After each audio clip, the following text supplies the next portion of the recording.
Section 8. God may justly withhold mercy. If natural men are God's enemies, hence we may learn how justly God may refuse to show you mercy. For is God obliged to show mercy to his enemies?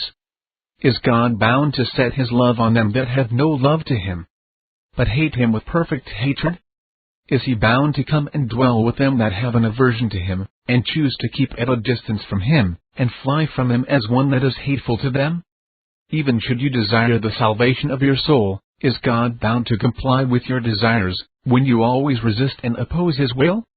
Is God bound to put honor upon you, and to advance you to such dignity as to be a child of the King of Kings, and the heir of glory, while at the same time you set him too low to have even the lowest place in your heart? This doctrine affords a strong argument for the absolute sovereignty of God, with respect to the salvation of sinners. If God is pleased to show mercy to his haters, it is certainly fit that he should do it in a sovereign way, without acting as any way obliged.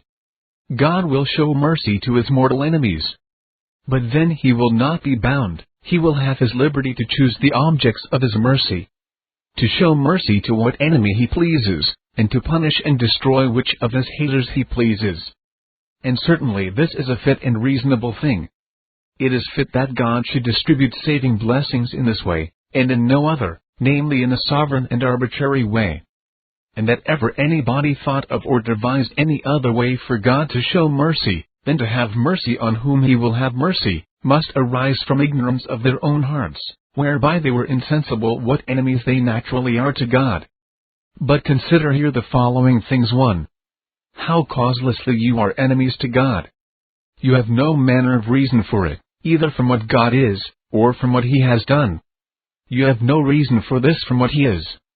For he is an infinitely lovely and glorious being, the fountain of all excellency. All that is amiable and lovely in the universe, is originally and eminently in him. Nothing can possibly be conceived of that could be lovely in God, that is not in him, and that in the greatest possible degree. And you have no reason for this, from what God has done. For he has been a good and bountiful God to you. He has exercised abundance of kindness to you, has carried you from the womb, preserved your life, taken care of you, and provided for you, all your life long. He has exercised great patience and long-suffering towards you. If it had not been for the kindness of God to you, what would have become of you? What would have become of your body? And what, before this time, would have become of your soul? And you are now, every day and hour, maintained by the goodness and bounty of God. Every new breath you draw, is a new gift of his to you. How causelessly then are you such dreadful enemies to God? And how justly might he for it eternally deprive you of all mercy, seeing you do thus requite God for his mercy and kindness to you. 2. Consider how you would resent it, if others were such enemies to you, as you are to God. If they had their hearts so full of enmity to you. If they treated you with such contempt, and opposed you, as you do God. How would you resent it? Do you not find that you are apt greatly to resent it, when any oppose you, and show ill spirit towards you? And though you excuse your own enmity against God from your corrupt nature that you brought into the world with you, which you could not help, yet you do not excuse others for being enemies to you from their corrupt nature that they brought into the world, which they could not help, but are ready bitterly to resent it notwithstanding. Consider therefore, if you, a poor, unworthy, unlovely creature, do so resent it, when you are hated, how may God justly resent it when you are enemies to him, an infinitely glorious being, and a being from whom you have received so much kindness? 3. How unreasonable is it for you to imagine that you can oblige God to have respect to you by anything that you can do, continuing still to be his enemy.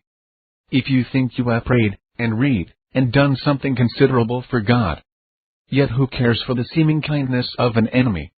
What value would you yourself set upon a man making a show of friendship, when you knew at the same time that he was inwardly your mortal enemy? Would you look upon yourself obliged for such respect and kindness? Would you not rather abhor it? Would you count such respect to be valued, as Job's towards Amasa, who took him by the beard, and kissed him, and said, Art thou in health, my brother? And smote him at the same time under the 5th rib, and killed him? What if you do pray to God? Is He obliged to hear the prayers of an enemy? What if you have taken a great deal of pains? Is God obliged to give heaven for the prayers of an enemy? He may justly abhor your prayers, and all that you do in religion, as the flattery of a mortal enemy. This Reformation audio track is a production of Stillwater's Revival Books. SWRB makes thousands of classic Reformation resources available, free and for sale, in audio, video, and printed formats. Our many free resources, as well as our complete mail-order catalog, containing thousands of classic and contemporary Puritan and Reformed books, tapes, and videos at great discounts, is on the web at www.swrb.com.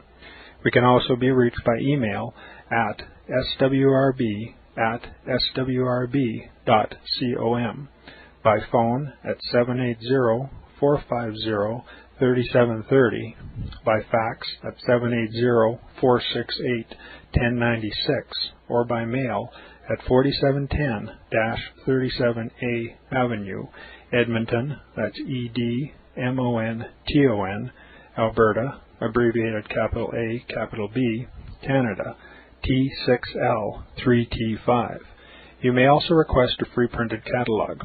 And remember that John Calvin, in defending the Reformation's regulative principle of worship, or what is sometimes called the scriptural law of worship, commenting on the words of God, which I commanded them not, neither came into my heart, from his commentary on Jeremiah 7:31, writes, God here cuts off from men every occasion for making evasions, since he condemns by this one phrase, I have not commanded them, whatever the Jews devised. There is then no other argument needed to condemn superstitions than that they are not commanded by God. For when men allow themselves to worship God according to their own fancies, and attend not to his commands, they pervert true religion. And if this principle was adopted by the Papists, all those fictitious modes of worship in which they absurdly exercise themselves would fall to the ground. It is indeed a horrible thing for the Papists to seek to discharge their duties towards God by performing their own superstitions. There is an immense number of them, as it is well known, and as it manifestly appears. Were they to admit this principle, that we cannot rightly worship God except by obeying his word, they would be delivered from their deep abyss of error. The prophet's words, then, are very important, when he says that God had commanded no such thing, and that it never came to his mind, as though he had said that men assume too much wisdom when they devise what he never required, nay, what he never knew.